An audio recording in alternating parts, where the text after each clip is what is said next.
Hi, Rania. Hi, Richard. How are you?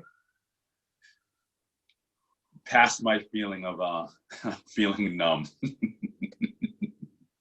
lot of This stuff. is, yeah, there is. And this is so timely. I'm so grateful for your time. Let's just share with everyone what we're doing. You and I have been talking about um, this isolation and the quarantine that we're having to live through in order to be responsible and safe, but mental health. And in full transparency, because we also talked about whether or not to claim this, and I think it's important. I struggle with the blues. I am so grateful for you as a friend and as a colleague because you have helped me, and so we talked about how this might be helpful. And you're going to tell us about taking your business online. So why don't we start at the very, very top? I am always assuming that you guys as instructors, as experts, are doing amazing. Are you open to sharing how you mentioned numb? How is your mental health? How are you feeling emotionally? Again, I was numb for a few days, and I went into that I was stuck between fight, flight, or freeze. I didn't know. Right now, I'm in my I think I'm past that. I feel I know what's going on. I'm aware of my own stresses, my own melancholies. I see what's going on with my clients. I see what's going on with the world and society right now. And I know my role right now is always to protect my clients. So I have to be strong, mentally strong, physically strong to get back either into the studio or online virtually to, see my clients again or any viable clients who maybe come in that need our help. So to answer your question, I am good. I'm stronger than I was 4 days ago. I feel much more intact. Are you surprised that sometimes we don't humanize you? Are you surprised that the assumption is that you're flying through this while the rest of us are feeling some kind of way? No, because when my clients see me, I'm not saying I always put on a fake happy face, but I'm always happy in the studio and I'm always active. So when they see me, they assume that I'm happy and in a good mood, nothing's going on. So a lot of people don't ask how you doing, how's your life. It'll be a perfunctory, hey, what's going on? But they don't really look at me like you're saying, how are you dealing with the crisis, Richard? So it's all right. It's all right. It's all right. I don't mind. Thanks for asking. Yeah. I really appreciate you sharing because I think I started off, I've really been struggling personally, and I know it's so obvious. It's so obvious that I wanted you to talk to me about it. And movement is always so important to mental health. Well, I've been trying to do the videos. I've been trying to get outside safely. I'm not sure I'm feeling it. I'm not sure I understand that it matters anymore. So can you help me and help others really get how movement could be helpful? Like, what are we doing to ourselves? What should we be doing? Structure. Get back to structure. I don't like routine, but ritual is a better term. We are healthier when we do follow our own rituals, whether they're natural rituals or ones we put in place ourselves for structuring our day. So as far as movement and mobility, we all need to move throughout the day. Move often, move well is a common phrase used by the functional movement FMS people. Move well, move often is a direct correlation between your activity and feelings of melancholy, depression, malaise, not feeling the blues. So the thing is, once you know your capacity, and we'll talk about this later, is to really get out of bed, get out of the chair, get out of the couch, and move. And movement is specifics, not just getting up and doing jumping jacks. It's something specifically for you, Rania. Let's just stay in that for just a minute. One of the hardest things for me, the hardest time is the morning. It's a struggle to get up. It's a struggle to motivate myself. Can you talk to us a little bit about that? And I wonder whether you can use the backdrop, whether you can explain the difference between ritual and routine, and how you can use that for motivation, or rather, how do I get out? That's a good question, because a lot of us, I'm going to be talking about oversleeping and undersleeping later on, but a lot of us are now oversleeping because we lost value, and why do we need to get up? Or there's some sort of, this is a psychological term, it's just some sort of shame going on. I'm out of work, I'm not working, I'm kind of going nuts at the house, I lost my temper. Value and shame are two big components that we need to go with. As far as value, you know, I have to explain to my clients is don't just get out of bed because it feels good, it's good for your brain. I have to say, Rania, you know what? You're going through some stuff right now, and movement right now is going to be great for your mental attitude, how you see the day, how you value yourself as a person, being able to move and get up. Creating structure creates gives you more control, and you know, we know that when we lose control in life, we can't handle things, that leads to anger, depression. It goes in. One of the hardest times of the day for me are the mornings. It's really difficult to get out of bed. It's a real struggle. It's a real struggle to motivate myself. There's really not too much going on during the day. How do you, what's your advice? What's your recommendation around staying motivated and staying inspired to move? Okay. Understand that your body is going to resist something unpleasant. And if your body's not used to it, it's not going to want to do it. Hamstring stretch, burning lungs and doing aerobics, lactic acid in the thighs.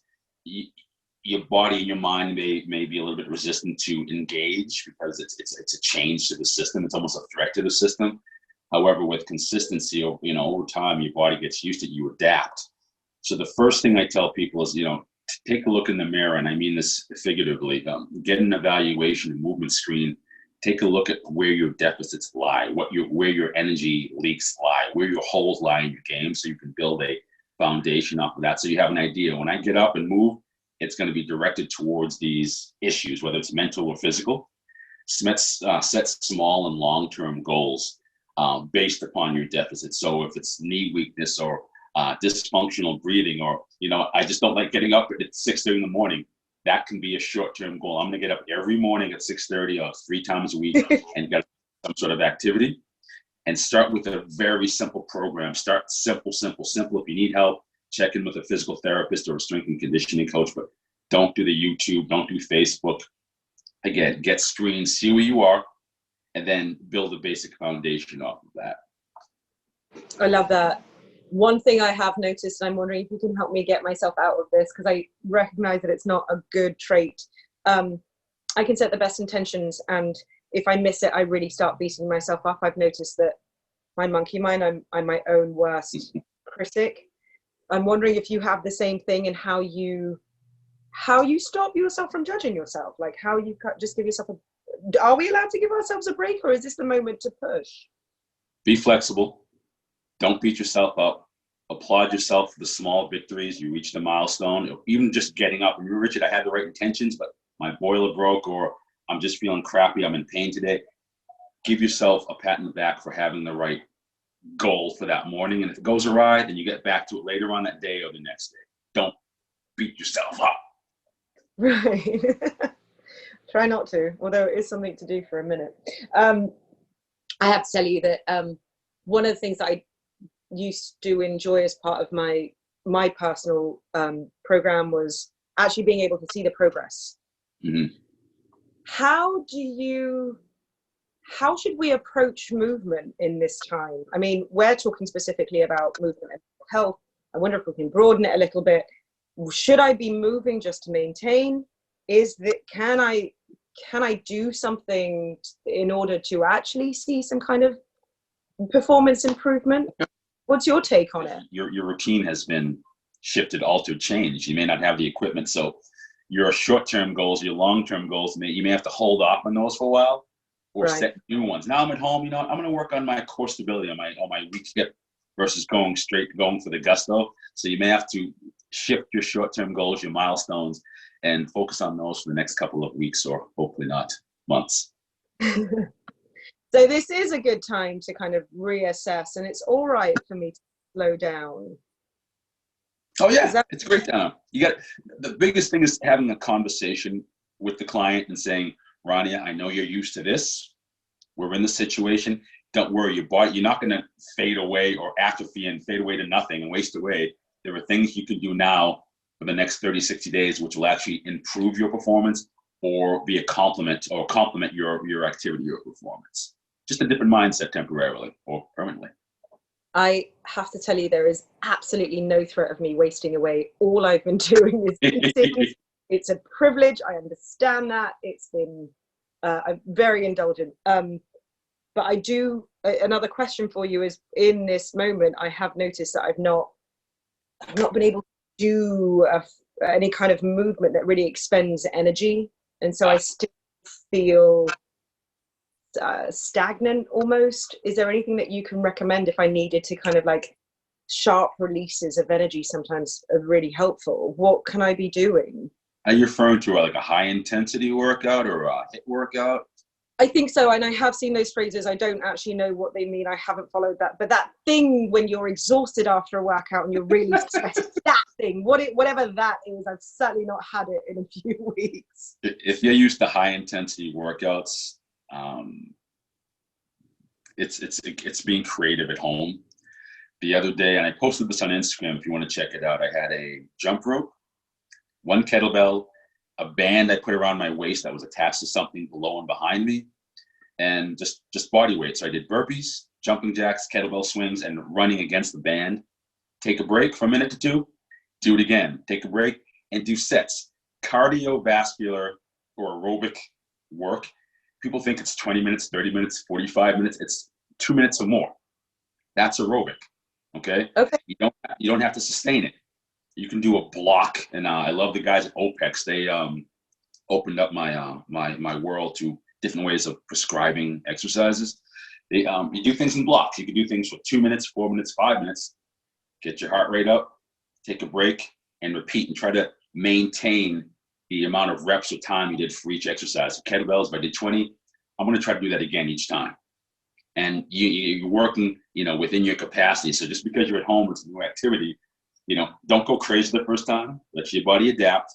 What you asked about getting your heart rate up, about doing a high intensity, doing things in chunks or blocks, with a timed rest period, being creative. That's a way that jolt that you need so incredibly around here. I'm so curious. Did you feel goofy tying yourself to the door? That's the other thing I've noticed. I'm not sheltering with anyone, and even I feel. I mean, I've been trying some of these video workouts, yoga and stuff. I feel goofy. How are you getting over the fact that you're doing this and are others judging you? Are the dogs looking at you funny? Question about working out at home with roommates, with the spouse, with kids around. Exactly. I'm going to get to that later. Maybe we can have another conversation about the 4 pillars of health and how they're disrupted because of the corona. But I live in New York. I'm in a brownstone. So when I'm in the backyard, all my neighbors see me. It took me a few years to get used to it. I tell myself, look, this is for me. It's not for them. Right. I'm not naked with potato salad in my hair and running around doing crazy shit in my backyard. I'm working out. So if anything, they may be jealous. Okay? And I also know that I had a great work. I felt great after. So after the first 5 minutes, I was oblivious to anyone in my hair and running around doing crazy shit in my backyard. I'm working out. So if anything, they may be jealous. Okay? And I also know that I had a great work. I felt great after. So after the first 5 minutes, I was oblivious to anyone watching. There are still days, I mean, let's just staying on the topic of melancholy a little bit and malaise. There are days that are really, I know, because I know that you've gotten involved with mine, that are really difficult and they struggle to get out of bed. And I was wondering if you can share with us tips and tricks that you've used, and I'll share one that you've used on me, and that's accountability. I get a text from you some mornings, out of bed. What else can we be doing? What else can we be doing together with each other, alone? How do I get myself up and out?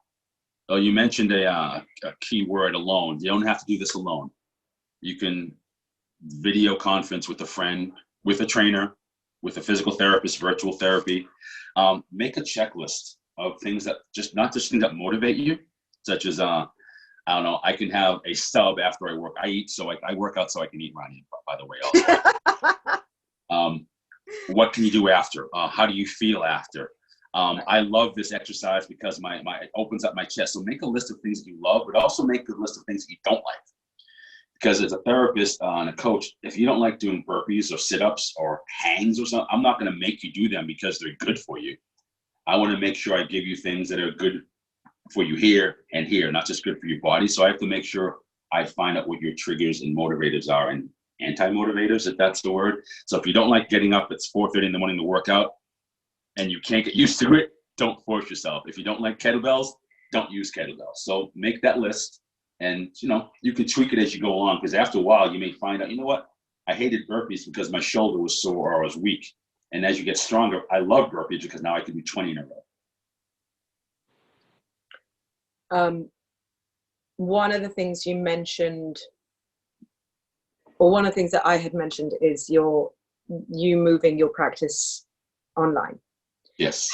We take advantage of that. What does that mean when there's so much more online? What does telemedicine mean for you? How have you shifted your business, and how do we take advantage of that? I'll keep it really simple. Since we're on Zoom, it's me reaching through the screen to you and being able to do evaluations, movement screens. Obviously, I can't put my hands on you, but I can still show you how to self-mobilize, to stay flexible, to stay limber. Lots of free check-ins. And the best thing is these can be recorded. If I ask you, Rania, do you mind if I record this? I will be able to send this to you after the session. It's a nice option, because then you can review afterwards and you can see what we did during the session, instead of me writing everything out or sending videos to you, separate videos. Here is your program, you and I working together. Yeah. I'm so excited for this. I think it's, we've been talking about this for a little bit, and I know that you've been talking about it on your Instagram feed and stuff, and some of your social media platforms, that there's no reason to lose touch with you. And I wonder whether you can tell us a little bit more about the importance of a structured or customized program for me, because one of the other things that I've sought you out for is, Richard, there are so many of these workout videos. I don't know which good, I don't know which one I'm going to do an injury on. Can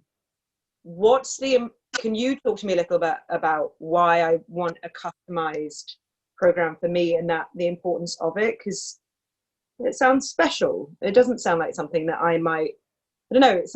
Normally it sounds like something that is a treat as opposed to a scaffold right now. It's specific to you, and once you know that it's personalized, and this trainer or physical therapist looked at you, evaluated you, listened, biggest thing is listening. Ronnie is telling me she doesn't like this, she wants to do this, she doesn't find value in this, she wants to get to here. Once you realize, Ron, it's individualized, you'd be more apt to stay with it. A program is, again, based, like I said earlier, it's based upon your deficits. It's based upon your strength, your capacity. If you're picking a random workout, it may work for you, it may work, may not, but it may not progress as you progress. So the systems that we put in place here, specifically for you, they evolve with you. So whether it's pain, injury, you're healing from a rotator cuff surgery, ACL, or you just want to get more fit, work on your stability, your control, your strength, your overall power, look at yourself first in the mirror, do an evaluation. We do an evaluation or a screen with you. And then this is your program, Ronnie, from now until, another 6 months from now. And as you get stronger, as you get more mobile, we change the program and tweak the program to match your next step. So you reach that final milestone without any injury, without any lags, because you never know what these random programs, again, if they're going to match your strength, your endurance. So it's kind of a, a crapshoot with these things online. And again, there's some great programs, but you want to make sure you are right for that program. Pilates, yoga, high intensity. So what to expect is a full evaluation of movement screen, and then guidelines, what to do over the next couple of weeks, couple of months. Check-ins, so follow-ups, whether it be once a week, twice a week. And I want to mention, once we get back in the studio, some visits can be virtual, some visits can be face-to-face, which is a really good idea. Thank you, Ronnie. You mentioned that. I want the things. It's convenience, it's time, yeah. And if you can mix and match, it's so much easier to keep you consistent. It's all about protecting you, Rania. It's all about helping you heal and move, and it's all about helping you evolve to the next levels of movement competency or performance. I really appreciate that, and I do love the fact that you are offering your clients and potential clients a way to kind of like stitch something that works out perfectly for their lifestyles, whatever that looks like when we come back, and certainly as we are in these strange times. This has been so helpful for me. I wonder, Richard, is there anything that I haven't asked around mental health movement that you want to share with your audience? Is there something that we didn't touch on that you want to talk to? I just want to just summarize so people understand. Don't beat yourself up, please. If you're off program, you fell off program, you miss a day, don't beat yourself up. Provide value to you, Rania. Value yourself. Find out if there's any shameful patterns or feelings going on. Find value in you getting up, moving, and getting through the day. If you need help, seek out help. There's nothing wrong with that. There's nothing wrong with seeking. I'm not just talking about physical therapy or strength and conditioning, but if you need to check in with someone mentally, we check in with our OBGYN. Well, I don't. With your medical doctor, your PCP, your dentist, there's nothing wrong with checking in with a psychologist, psychiatrist, counselor, whether it's once a year, every few months. Get that cleaned up. Get things in there cleaned up. It will help with everything else. So value, shame, ritual, seek out help, and this is we're gonna get through this. We are going to get through this. Just don't be alarmed if you have to change your rituals right now a little bit, or your structure around to adapt to what's going on right now. I really appreciate that. Thank you so very much for your guidance and your direction and your words of wisdom and your time. Thank you. You're welcome, Rania.